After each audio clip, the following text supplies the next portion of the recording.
আসসালামু আলাইকুম সুপ্রিয় দর্শক, চলে আসলাম আজকের 7ই মে বৃহস্পতিবারের খুবই গুরুত্বপূর্ণ ঝড় বৃষ্টি, নিম্নচাপ এবং ঘূর্ণিঝড়ের আবহাওয়ার নতুন আপডেট নিয়ে। এবার দেশের আকাশ থেকে বৃষ্টি বলয় বিদায় নিতে না নিতেই আবারও ভয়ঙ্কর ঘূর্ণিঝড় নিয়ে বিশেষ সতর্কবার্তা দিল আবহাওয়া অধিদপ্তর। আগামী 12 তারিখের মধ্যেই বঙ্গোপসাগরে তৈরি হতে চলেছে একটি বিধ্বংসী নিম্নচাপ, যেটি পরবর্তীতে শক্তি বৃদ্ধি করে রূপান্তরিত হতে পারে ভয়ঙ্কর ঘূর্ণিঝড়ে। ভারতীয় আবহাওয়া সংস্থা IMD থেকে ঘূর্ণিঝড়টির নামকরণ করা হয়েছে ঘূর্ণিঝড় অর্ণব। আবহাওয়ার পূর্বাভাস রাডার থেকে ঘূর্ণিঝড়টির সর্বোচ্চ গতিবেগ লক্ষ্য করা যাচ্ছে ঘন্টায় 100 থেকে 120 কিলোমিটার পর্যন্ত। আঘাত আনতে পারে খুলনা, বরিশাল ও চট্টগ্রাম বিভাগ সহ ভারতের পশ্চিমবঙ্গ এবং উড়িষ্যা রাজ্যের উপকূলীয় অঞ্চলে। এছাড়াও আগামীকাল থেকেই সারা দেশে বৃদ্ধি পেতে পারে তাপপ্রবাহ। তাপমাত্রা বৃদ্ধির কারণে আবারও কালবৈশাখী ঝড়ের সতর্কবার্তা। আজ রাতের মধ্যেই দেশের বিভিন্ন জেলার উপর দিয়ে বয়ে যেতে পারে আচমকা কালবৈশাখী ঝড় এবং বজ্রবৃষ্টি। আজ 6ই মে বুধবার এবং আগামীকাল 7ই মে বৃহস্পতিবার কেমন থাকার সম্ভাবনা রয়েছে, দেশের 8 বিভাগের 64 জেলার আবহাওয়া পরিস্থিতি, কোন কোন জেলাগুলোতে হতে পারে কালবৈশাখী ঝড়, কোন কোন জেলাগুলোতে হতে পারে বিক্ষিপ্ত বজ্রসহ বৃষ্টিপাত জানিয়ে দিব এই ভিডিওটির মাধ্যমে। তাই প্রিয় দর্শক, আপনি দেশের কোন জেলা থেকে আবহাওয়ার খবরটি দেখছেন এবং আপনার জেলায় এই মুহূর্তে আবহাওয়ার কেমন অবস্থা রয়েছে কমেন্ট করে আমাদেরকে জানিয়ে দিন। প্রতিদিনের আবহাওয়ার নিত্য নতুন আপডেট খবর পেতে চ্যানেলটি সাবস্ক্রাইব করে বেল আইকন অন করে রাখুন। প্রিয় দর্শক, চলে আসলাম আবহাওয়ার পূর্বাভাস বায়ু প্রবাহ চিত্রে। এখান থেকে দেখতে পাচ্ছি আগামী কয়েকদিনের মধ্যেই বঙ্গোপসাগরে তৈরি হতে পারে বিধ্বংসী ঘূর্ণিঝড়। এবং প্রিয় দর্শক, আমরা দেখতে পাবো আগামী 11ই মে সোমবারের মধ্যেই বঙ্গোপসাগরে তৈরি হবে একটি ঘূর্ণবার্ত এবং এটি কিন্তু 12 অথবা 13 তারিখের মধ্যেই গতিপথ পরিবর্তন করে শক্তি অর্জন করে বাংলা এবং ভারতের উপকূলীয় অঞ্চলের দিকে অগ্রসর হবে। এটি 14 তারিখের মধ্যেই দেখতে পাবো ঘন্টায় সর্বোচ্চ 100 থেকে 110 কিলোমিটার পর্যন্ত গতিবেগ অর্জন করে ভারতের উড়িষ্যা রাজ্য, পশ্চিমবঙ্গ, খুলনা, বরিশাল এবং চট্টগ্রাম বিভাগের উপকূলীয় অঞ্চলে আঘাত হানতে পারে, যার প্রভাবে দেখতে পাবো এই অঞ্চলগুলোতে তীব্র ঝড় বৃষ্টি এবং ব্যাপক ক্ষয়ক্ষতির সম্ভাবনা তৈরি করতে পারে এবং উত্তাল হতে পারে বঙ্গোপসাগর। সমুদ্র বন্দরগুলোর জন্য দেখানো হতে পারে 7 নম্বর সতর্ক সংকেত। তবে প্রিয় দর্শক, এখনও কিন্তু বঙ্গোপসাগরে ঘূর্ণবার্ত তৈরি হয়নি বা ঘূর্ণিঝড় তৈরি হয়নি। ঘূর্ণিঝড় তৈরি হওয়া মাত্রই আপনাদেরকে আপডেটের মাধ্যমে জানিয়ে দেওয়া হবে, তাই এখনই আতঙ্কিত হওয়ার কোনো প্রয়োজন নেই। প্রিয় দর্শক, চলে আসলাম আবহাওয়ার পূর্বাভাস মেঘমালা স্যাটেলাইট চিত্রে। এখান থেকে দেখতে পাচ্ছি আজ রাতের মধ্যেই সিলেট, ময়মনসিংহ, ঢাকা, খুলনা, এদিকে রাজশাহী এবং রংপুর বিভাগের বেশ কয়েকটি জেলার উপর দিয়ে বয়ে যেতে পারে তীব্র ঝড় বৃষ্টি, যার প্রভাবে দেশের কোথাও কোথাও তীব্র কালবৈশাখী ঝড় এবং বজ্রসহ বৃষ্টিপাতের সম্ভাবনা রয়েছে। রংপুর, গাইবান্ধা, কুড়িগ্রাম, নীলফামারী, লালমনিরহাট, দিনাজপুর, ঠাকুরগাঁও, পঞ্চগড়, রাজশাহী, সিরাজগঞ্জ, বগুড়া, পাবনা, নাটোর, নওগাঁ, চাঁপাইনবাবগঞ্জ, জয়পুরহাট, ময়মনসিংহ, জামালপুর, শেরপুর, নেত্রকোনা, সিলেট, সুনামগঞ্জ, হবিগঞ্জ, মৌলভীবাজার এই অঞ্চলগুলোতে দেখতে পাবো সর্বোচ্চ 8 থেকে 10 মিলিমিটার পর্যন্ত হালকা থেকে মাঝারি ধরনের বৃষ্টিপাত হতে পারে।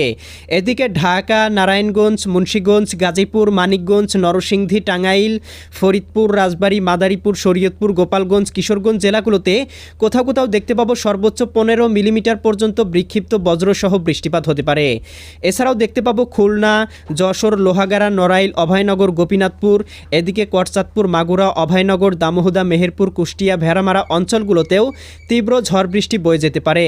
এছাড়াও কুমিল্লা, ব্রাহ্মণপাড়া, ব্রাহ্মণবাড়িয়া, ভারতের আগরতলা, উদয়পুর, কুমারঘাট, ধর্মনগর, এদিকে মেঘালয়, উত্তরবঙ্গ, আসাম, এদিকে পুরুলিয়া, মালদা, শিলিগুড়ি, দার্জিলিং, আলিপুরদুয়ার অঞ্চলগুলোতেও তীব্র ঝড় বৃষ্টি বয়ে যেতে পারে আজ রাতের মধ্যেই।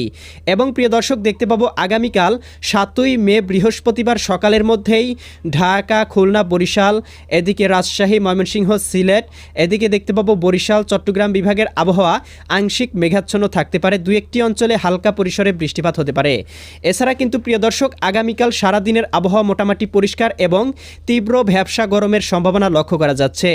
আগামীকাল সন্ধ্যা বা বিকেলের মধ্যেই দেখতে পাবো দেশের দক্ষিণাঞ্চল, খুলনা, বরিশাল বিভাগের বেশ কয়েকটি জেলায় হঠাৎ কালবৈশাখী মেঘমালা তৈরি হতে পারে।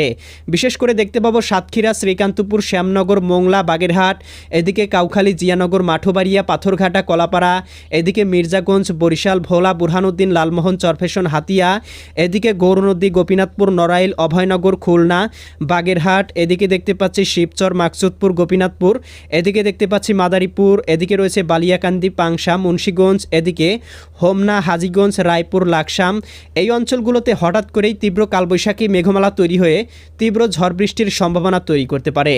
এছাড়াও কিন্তু প্রিয় দর্শক, আগামীকাল রাতের মধ্যে আবারও দেশের উত্তরাঞ্চলের বেশ কয়েকটি জেলায় সক্রিয় হতে পারে বৃষ্টিবলয় বলায়, যার প্রভাবে দেখতে পাবো এদিকে বিরামপুর, পীরগঞ্জ, চরাজিপুর, বাহাদুরবাদ, চিলমারি, এদিকে রয়েছে পেতনিতলা, আক্কেলপুর, আদমদিঘি, শিবগঞ্জ, এদিকে বগুড়া, নন্দীগ্রাম, সিংড়া, তারা, সিরাজগঞ্জ, এদিকে ভাঙ্গুড়া, বেড়া, পাবনা, পুঠিয়া, লালপুর, মোহনপুর, এদিকে রয়েছে পঞ্চবিবি, এদিকে চরাজিপুর, এদিকে নলিতাবাড়ি, জামালপুর, সরিষাবাড়ি, ফুলপুর, ময়মনসিংহ, জলছত্র, ত্রিশাল, কালিহাতী, টাঙ্গাইল, ভালুকা, এদিকে নেত্রকোনা, কেন্দুয়া অঞ্চলগুলোতে কোথাও কোথাও আবারও বজ্রসহ বৃষ্টিপাতের সম্ভাবনা তৈরি করতে পারে। এছাড়াও কিন্তু প্রিয় দর্শক দেখতে পাবো 8 তারিখের মধ্যেও দেশের আবহাওয়া আংশিক মেঘলা থাকতে পারে, তবে এই মেঘ কিন্তু স্থায়ী হবে না। আংশিকভাবে মেঘলা হয়ে আবারও আকাশ পরিষ্কার হয়ে যেতে পারে। এমন পরিস্থিতি চলতে পারে আগামী 10 থেকে 12 তারিখ পর্যন্ত। দেশের আবহাওয়া মোটামুটি পরিষ্কার এবং কোথাও কিন্তু বৃষ্টিপাতের সম্ভাবনা নেই। এরপরেই বঙ্গোপসাগরে ঘূর্ণিবর্তটি আবারও গতিপথ পরিবর্তন করে বাংলার দিকে অগ্রসর হলে ঘূর্ণিঝড়ের প্রভাবে আবারও 14-15 তারিখের মধ্যেই বাংলার আবহাওয়া মেঘলা হয়ে যেতে পারে। তীব্র ঝড়ো হওয়ার সাথে তীব্র ঝড় বৃষ্টির সম্ভাবনা আবারও তৈরি করতে পারে আগামী 15 থেকে 16 তারিখের মধ্যেই। প্রিয় দর্শক, এখনও কিন্তু বঙ্গোপসাগরে ঘূর্ণবার্ত বা ঘূর্ণিঝড় তৈরি হয়নি, তাই এখনও কিন্তু দীর্ঘদিনের পূর্বাভাস দেওয়া যাচ্ছে না। পরবর্তীতে আপনাদেরকে ঘূর্ণিঝড় তৈরি হলে পূর্বাভাস জানিয়ে দেওয়া হবে। প্রিয় দর্শক, আমরা চলে আসলাম ইউরোপিয়ান উপগ্রহ স্যাটেলাইট চিত্রে। এখান থেকে দেখতে পাচ্ছি এই মুহূর্তে রংপুর, রাজশাহী, ময়মনসিংহ, সিলেট, এদিকে ঢাকা, খুলনা, বরিশাল, চট্টগ্রাম, ভারতের ত্রিপুরা, মেঘালয়, আসাম এবং পশ্চিমবঙ্গের আবহাওয়া আংশিক কুয়াশাচ্ছন্ন মেঘমালায় ঢেকে রয়েছে। এছাড়াও এই মুহূর্তে দেখতে পাচ্ছি রংপুর, গাইবান্ধা, কুড়িগ্রাম, নীলফামারী, লালমনিরহাট, দিনাজপুর, ঠাকুরগাঁও, পঞ্চগড়, পুরুলিয়া, মালদা, ইসলামপুর, শিলিগুড়ি, দার্জিলিং, জলপাইগুড়ি, কোচবিহার, আলিপুরদুয়ার অঞ্চলগুলোতে হালকা পরিসরে বৃষ্টিপাত হচ্ছে। এছাড়াও দেখতে পাচ্ছি রাজশাহী, সিরাজগঞ্জ, বগুড়া, পাবনা, নাটোর, নওগাঁ, চাঁপাইনবাবগঞ্জ, জয়পুরহাট, এদিকে ময়মনসিংহ বিভাগ, সিলেট বিভাগ, ঢাকা বিভাগ, খুলনা, বরিশাল, পশ্চিমবঙ্গের একাধিক জেলার আবহাওয়া আংশিক মেঘমালায় ঢেকে রয়েছে। কোথাও কোথাও গভীর মেঘমালা লক্ষ্য করা যাচ্ছে, তবে বেলা বাড়ার সাথে সাথে বিকেলের মধ্যেই কিন্তু এই মেঘমালা কেটে যাওয়ার সম্ভাবনা রয়েছে। কোথাও কিন্তু খুব একটা বজ্রসহ বৃষ্টিপাতের সম্ভাবনা লক্ষ্য করা যাচ্ছে না। প্রিয় দর্শক, এই ছিল আজ এবং আগামীকাল, আগামী এক সপ্তাহের আবহাওয়ার সম্পূর্ণ পূর্বাভাস। কেমন লাগলো কমেন্ট করে জানিয়ে দিবেন। প্রতিদিনের আবহাওয়ার আপডেট খবর পেতে চ্যানেলটি সাবস্ক্রাইব করে বেল আইকন অন করে রাখুন। আল্লাহ হাফেজ।